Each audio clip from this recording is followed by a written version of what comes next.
Hello everyone, welcome back to my new blog. कैसे हैं आप लोग? आई होप आप लोग अच्छे होंगे, स्वस्थ होंगे, मस्त होंगे। मैं भी ठीक हूँ। तो उम्मीद करती हूँ कि आप लोग बहुत अच्छे होंगे। बड़े को प्रणाम, छोटे को शुभ प्यार। मैं आरती अपने चैनल आरती स्ट्रगल में आप लोगों का स्वागत करती हूँ। तो चलिए आज का स्टार्ट करते हैं वीडियो। दरअसल बहुत दिनों से मैं वीडियो नहीं बनाई थी और कारण भी मैं इस वीडियो में बता दूँगी क्यों नहीं बनाई थी। और इससे अभी भी ज़्यादा कुछ मन नहीं था, लेकिन सोच रही थी थोड़ा डिस्कस कर लेते हैं आप लोगों के साथ, क्योंकि बहुत दिन हो गया बात किया हुआ और कुछ बात था जिसको हम आप लोगों को बताना ज़रूरी समझते हैं। जैसे कि एस्टेट का आंसर की आना और सीटेट का आंसर की आना, ये सब कुछ है जो आप लोगों से शेयर करना है। क्या हुआ आंसर की में, कितना नंबर बन रहा है, या फिर मतलब होगा या नहीं होगा, मतलब ये सब डिस्कस है। तो सोचे थोड़ा सा वीडियो बना लेते हैं आप लोगों के साथ। तो सबसे पहले आज मैं ये बता रही हूँ कि आज है संडे और मेरा दोनों बउआ घर में है और सारा मतलब क्या ही बोले, हल्ला गुल्ला तो सुनाई देता ही होगा आप लोगों को। तो संडे है तो काम वगैरह सारा चीज़ हो चुका है, छुट्टी हो के अब थोड़ा देर बैठे हैं। दरअसल अभी हमको टाइम मैनेज करने में थोड़ा ज़्यादा प्रॉब्लम हो रहा है, इस वजह से हम नहीं वीडियो बना पा रहे हैं। तो अब सोचे थोड़ा सा वीडियो बना लेते हैं। क्या है कि बहुत दिन हो चुका है मेरा मतलब यूट्यूब में आए हुए। शायद हमको लग रहा था सीटेट का जो है ना एडमिट आने से पहले ही हम वीडियो बनाए होंगे।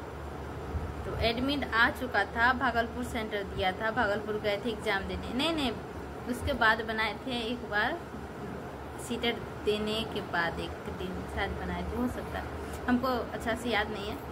दरअसल क्या हुआ था ना, हम गए हुए थे ट्रेवल में, जैसे कि ब्लॉग आप लोग देख रहे होंगे, नहीं भी देखे होंगे कोई बात नहीं, देख लीजिएगा जो नहीं देखे होंगे। तो हम लोग गए हुए थे उधर घूमने के लिए और हम लोग वहाँ से आए थे 24 को 25 से बउआ, 27 से या 28 से बउआ का एग्ज़ाम चालू था। हम लोग आए थे 27 को, एक डे पहले आए थे वहाँ से। और एग्ज़ाम दिलाना ज़रूरी था बच्चा को, आप लोग जानते होंगे एग्ज़ाम कितना मायने रखता है बच्चा का। तो इसीलिए हम लोग जल्दी से आए, नहीं तो हम लोग का प्रोग्राम और काफ़ी ज़्यादा इधर उधर जाने का था, सारा कैंसिल करके हम लोग आए और बच्चे को एग्ज़ाम दिलाएं। इसके बाद क्या था कि 7 तारीख, मतलब आप सोच सकते हैं 28 मतलब जून से और 7 के बीच में ओनली 10 डे का ही दूरी है, उसी बीच मेरा एग्ज़ाम है। तो 28 और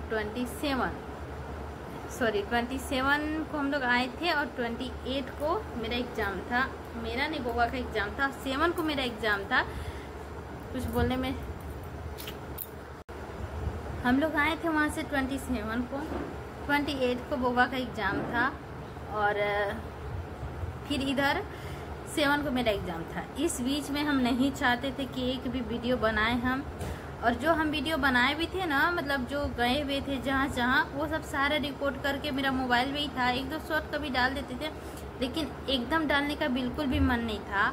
और मेन कारण क्या था कि फोकस करना था हमको एग्ज़ाम में, कि हमको ये चीज़ निकालना है। लेकिन आप ना, ये एक होता है ना कि हम 7 डे में कर लेंगे, 10 डे में कर लेंगे, बट ऐसा कभी नहीं होगा। फिर भी मैं अपना 100 देने की कोशिश की थी इस 10 डे के बीच में, और मैं सोच रही थी कि हर चीज़ शायद हमसे हो सके, और क्या करें, शायद इस बार भी नहीं था। और मैं सही बात बोल रही थी, जाने के डे भी मैं यही बात आप लोगों से शेयर करी थी कि मैं नहीं जाऊंगी घूमने, हमको बिल्कुल भी जाने का मन नहीं है, क्योंकि एग्ज़ाम के ऊपर एग्ज़ाम है मेरा। और अभी हमको जितना ज़रूरी है ना घूमना, उससे ज़्यादा ज़रूरी है हमको पढ़ाई करना। तो क्या ही बोल सकते हैं, हस्बैंड जी का जिद था, चलना है, उनको मना तो कर नहीं सकते हैं। मना क्या, हमेशा से ही मना करते, अब तक शादी का हम लोग का 7 साल हो चुका था, अब तक हम मना कर के थे कि नहीं अभी ये है, अभी वो है, अभी ये एग्ज़ाम में, अभी बाबू छोटा है, तो वगैरह वगैरह इतना चीज़। फाइनली हम लोग का डिसाइड हुआ और फिर हम लोग गए। तो ये तो बहुत ये का बात है कि हाँ हम लोग गए वहाँ। ये मायने नहीं रखता है कि हम लोग गए नहीं गए, मेन बात है पढ़ाई। मेरा ये ब्लॉग बनाने का रीज़न ही है अपना पढ़ाई का स्ट्रगल आप लोगों के साथ शेयर करें। तो इसीलिए मतलब बात यहाँ ये आ जाता है कि मेरा थोड़ा सा सीटेट एग्ज़ाम मतलब अच्छा नहीं किया। अच्छा का जो पोजीशन में मैं पहले थे, जिस पोजीशन में, वही पोजीशन में अभी भी हूँ। मतलब कोई चेंजेस नहीं हुआ है मेरा में। थोड़ा सा 1-2 नंबर उसमें कम, इसमें ज़्यादा हो गया है, लेकिन बराबर ही हूँ। 1-2 नंबर कम आया है भले ही, लेकिन जो अगले बार जो हम सीटेट दिए थे तो उसमें उतना तैयारी नहीं था, उतना पढ़े थे लेकिन उतना हद तक नहीं पढ़े थे। लेकिन इस बार लग रहा था कि नहीं, अगला बार देने के बाद एक्सपीरियंस हो गया और जानकारी मिल गया क्वेश्चन किस प्रकार से आता है, कहाँ से आता है, कैसा आता है, और सब चीज़ है टाइम मैनेज करना। तो इस बार शायद मेरा निकल जाता, शायद। लेकिन इतना बड़ा गलती करके हम वहाँ से आए थे कि मैं मतलब अभी बताने में शर्मिंदा हूँ, लेकिन शेयर करना तो बनता है ताकि ये चीज़ का एहसास हो हमेशा कि हमसे ये गलती हुआ है। बात ये था कि जब जाइएगा ना वहाँ OMR सीट मिलेगा आपको, तो 30 कोमा में डिवाइडेड होता है। जैसे 30 का CTP हो गया, फिर 30 का मतलब 30 नहीं 60 का हो जाएगा आपका SST, फिर हिंदी, फिर इंग्लिश। तो हम क्या किए थे ना, टोटल SST जो है, इस तरह से SST का सारे क्वेश्चन हम टिक कर लिए थे। आप लोग को दिखता होगा, जैसे सभी में ना ब्लैक पेन से टिक किया होगा, तो टिक कर लिए थे। इसका बाद क्या किए थे हम, नहीं दिख रहा होगा तो कोई बात नहीं, देखिए दिख रहा होगा, ब्लैक पेन से टिक किए हैं। गोल घेरा नहीं, देखिए गोल घेरा बाद में बताएंगे। तो टिक किए हैं ना सारा क्वेश्चन। इसके बाद हम क्या किए, OMR सीट में भरना शुरू किए और हम SST का क्वेश्चन 1 से 30 तक भरे, 31 से लेके 60 तक भरे। इसके बाद क्या हुआ कि हम अब 61 में जो भरा था वो 91 में भरा गया। और OMR सीट मेरे साथ क्या था कि ये क्वेश्चन कैसे ढका हुआ था, नंबर उतना दिख नहीं रहा था। इस तरह से मैं पेज पलटा रही थी और इधर भर रही थी, और हम ये मतलब इधर, हाँ ये है 42, बस उसके नीचे घेरा, मतलब उसकी 19-20 नहीं होना चाहिए। ये माइंड में है कि वहाँ 19-20 नहीं होना चाहिए, लेकिन ये मैं मतलब बिल्कुल भी ध्यान नहीं दी थी नंबर देखना। इसका नंबर देख रही थी, बस उसका नंबर नहीं देख रही थी। मतलब मैं क्या ही बताऊँ, जिस वजह से हिंदी का टोटल पैसेज 104 जब नंबर गए हैं ना, तब दिमाग मेरा खिसक गया है। वहाँ मेरे आंखों में आंसू आ रहा था, मेरा सब पूरा बदन कांप रहा था कि हमसे इतना बड़ा मिस्टेक कैसे हो गया। मतलब अभी भी सोचती हूँ कि फर्स्ट टाइम इस तरह से गलती नहीं हुआ था, लेकिन अभी ये गलती हो गया। मतलब बहुत ख़राब लगने लगा, शरीर कांपने लगा, मतलब अजीब तरह का फील होने लगा। मैं बता नहीं सकती हूँ आप लोगों से उस समय मेरे साथ क्या बीत रहा था। और जबकि बाद में मैं हिंदी का टोटल क्वेश्चन सॉल्व किए थे ना, तो सारा सही था। मतलब टाइम मेरे पास तो थोड़ा सा बचा था, 5 मिनट का जैसा, तभी हम पैसेज सॉल्व किए थे। तो सच बता रहे हैं, बहुत अच्छा ही गया था मेरा पैसेज। लेकिन वहाँ पे मैं OMR सीट में गलती कर दी थी, तो फिर हम क्या ही कर सकते हैं, कुछ नहीं कर सकते हैं। फिर बाद में तो यही सब कारण था कि सीटेट मेरा मतलब थोड़ा गड़बड़ ही गया था एग्ज़ाम, और उसमें क्वालिफाई करना थोड़ा मुश्किल ही हो रहा था। और आप लोग को पता है कि मेरा इंग्लिश ठीक ठाक नहीं है, इंग्लिश का हम मार्क्स काउंट नहीं करते हैं, जो भी था।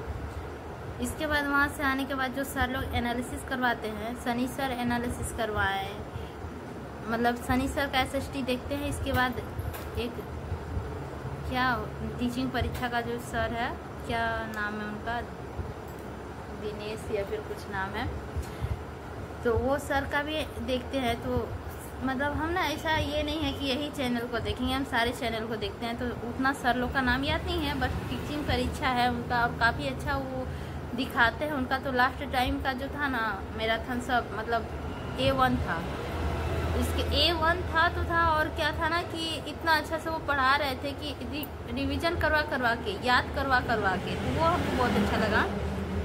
उन्हीं से हम तैयारी किए थे। सनी सर का भी देख लेते थे। क्या है कि अगला साल बार जो दिए थे वो सनी सर से ही हम किए थे, तो देखना ज़रूरी था। जो भी था सब ठीक था। और हम वहाँ से आने के बाद ना तो हम CDP देखे थे, ना ही हिंदी देखे थे, ना ही इंग्लिश, ओनली SST ही देखे थे। मेरा मानना था कि SST में 40 क्वेश्चन हमको क्रैक करना है तो करना है किसी भी हाल पे, बट मैं गलत थी शायद, क्योंकि हमसे जो गलती हुआ है उसके कारण। और जो भी था तो अब हम बता देते हैं मेरा आंसर कि मैं कितना नंबर आया है। ये जो CDP है उसमें अगला बार मेरा 22 आया था, लेकिन इस बार आया है 20, ज़्यादा नहीं आया, 20 आया है। तो 2 नंबर इधर से मैं माइनस लग गया। इसके बाद जो SST है उसमें है 38, अगला बार मेरा आया था 34 आया था या 32 आया था, उतना याद नहीं है, लेकिन 38 आया है। और हिंदी है, तो हिंदी में जैसे आप लोगों को पता है उतना नंबर मेरा माइनस हो गया, तो आया है इस बार 18। और इंग्लिश का क्या ही कहना, इंग्लिश मैं बताने वाली नहीं हूँ। टोटल मार्क्स मेरा 85 है, तो कोई फ़ायदा नहीं हुआ देकर हमको दोबारा, वहीं का वहीं रह गए। देते या ना देते बात बराबर था। दरअसल मैं एग्ज़ाम देने भी नहीं जा रही थी, लेकिन हमको ज़बरदस्ती जो होता है ना, चले जाओ, नहीं निकलेगा तो नहीं निकलेगा, कोई दिक्कत नहीं है, लेकिन चल जाओ, तो फिर मैं चल गई। ऐसे मतलब ज़्यादा दूर था नहीं, सुबह जाओ शाम को चल आओ, इस वजह से मैं गई और ज़्यादा मार्क्स आया नहीं। तो सोचे आप लोगों के साथ शेयर कर दे, और कभी ये वीडियो देखे तो ये लगे कि हाँ मैं मतलब इस काबिल हूँ, जहाँ का तय वहीं हूँ, जहाँ जैसे का तैसा हूँ, कुछ बढ़े नहीं है हम तो और घट गई हूँ। उधर जाने के कारण था। खैर छोड़िए, अब बात करते हैं एस्टेट के बारे में। एस्टेट क्या हुआ, आप लोगों को पता है एस्टेट पेपर 1 मेरा छूट चुका है, तो एस्टेट पेपर 1 नहीं दिए थे, और एस्टेट पेपर 2 में मेरा अच्छा खासा मार्क्स बन रहा है। अब जब तक फाइनल रिजल्ट नहीं आ जाता है तब तक मैं मार्क्स आप लोगों के साथ शेयर नहीं करूँगी। मतलब पास है, आंसर की के अनुसार पास हूँ, और इसमें आंसर की के अनुसार भी फेल हूँ। मतलब अदर स्टेट जनरल कैटेगरी के लिए फेल हूँ और अपना स्टेट के लिए पास हूँ। ये वाला में ज़्यादा नहीं है नंबर, और उसमें 75 नंबर चाहिए होता है, इसीलिए, नहीं तो उतना ही हूँ, ज़्यादा आगे पीछे नहीं हूँ। मतलब फिर भी उसमें जनरल में भी ठीक ही था, तो उसमें नंबर आया। अभी पास है, लेकिन देखते हैं जब तक मार्कशीट नहीं आ जाता है तब तक आप लोग मतलब फाइनल मार्कशीट तब तक आप लोगों के साथ हम शेयर नहीं कर सकते हैं। और रही बात सीटेट, तो सीटेट गया, नेक्स्ट सीटेट देखेंगे। और एक बात, यदि आप लोग झारखंड से हैं तो जेटेट भरना कभी नहीं भूलिएगा। जेटेट का नोटिफिकेशन आ गया है और हम तो भाई भर दिए हैं सबसे पहला, क्योंकि इधर कॉमन में मतलब हमारे एरिया में, कॉमन बोलते हैं इधर हमारे एरिया में जो सेंटर है ना, सारा सेंटर फुल हो चुका है। मतलब फुल हो जाएगा बहुत जल्दी, क्योंकि लोकल का स्टूडेंट लोग बहुत ज़्यादा है, और लेडी लोग तो नहीं चाहती है दूर जाएं। आप लोगों को प्रॉब्लम तो पता ही होगा, तो हम इसी वजह से है ना कि मतलब हम भी जल्दी से फॉर्म फिल कर दिए हैं। ऐसे पेमेंट नहीं है अभी कटाए, लेकिन बहुत जल्द कटा देंगे। रजिस्ट्रेशन करके रख दिए हैं, और थोड़ा फिल अभी नहीं किए हैं, मतलब सिर्फ रजिस्ट्रेशन किए हैं कि हाँ हम यहाँ पे काबिल हैं, मेरे यहाँ सीट है, ये सीट नहीं रिजर्व कर सकता है कोई, तो इसीलिए लोकल यहाँ पे है। जैसे कि मतलब आसपास का जो भी जगह है वहीं पर है, तो हम दिए हैं। अब सेंटर कहाँ देता है वो तो जो एडमिट निकालेगा वही जाने। तो यही बात है कि थोड़ा सा मतलब फीस लगता है, और सीटेट से थोड़ा हार्ड है, क्योंकि जेटेट जो है ना मतलब सीटेट का मान्यता नहीं मानता है, और जेटेट ग्रेजुएशन लेवल का पूछ रहा है, और सीटेट जो था वो 8 तक का ही NCERT पूछता था, लेकिन जेटेट जो है वो पूरा ग्रेजुएशन लेवल का पूछ रहा है, तो इसीलिए थोड़ा टफ है। और टोटल में आपको 12 मार्क्स लाना ज़रूरी है, अनिवार्य है, नहीं तो आप एक में नहीं लाओगे तो आप फेल हो जाओगे। तो इस वजह से थोड़ा सा हमको बहुत ज़्यादा टफ लग रहा है। थोड़ा सा नहीं तो हो सकता है वीडियो ना आए, थोड़ा सा मतलब प्रॉब्लम हो, लेकिन प्रॉब्लम क्या, हम वीडियो बनाएंगे ही नहीं, क्योंकि मेरा पूरा फोकस होगा घर में खाना बनाना, बच्चे संभालना और अपना पढ़ाई करना। ये 3 चीज़ ही करना है, इसके अलावा तो घर में जो काम रहता है वो काम ही है। अभी वीडियो नहीं आ पाएगा मेरा कुछ दिनों तक, जो जब तक जेटेट में थोड़ा सा हम स्ट्रांगली प्रिपरेशन ना कर ले, अपने आप को प्रिपेयर ना कर ले, तब तक हम नहीं बना सकते हैं। क्योंकि जेटेड ही मेन लक्ष्य है हमारे इधर का, मतलब जॉब के लिए जेटेड होगा, इसके बाद कुछ करेंगे। तो यही है कि हमको जेटेड निकालना है। तो देखते हैं, यदि कभी होगा तो आप लोगों के साथ वीडियो में आएंगे, नहीं तो क्या ही बोल सकते हैं।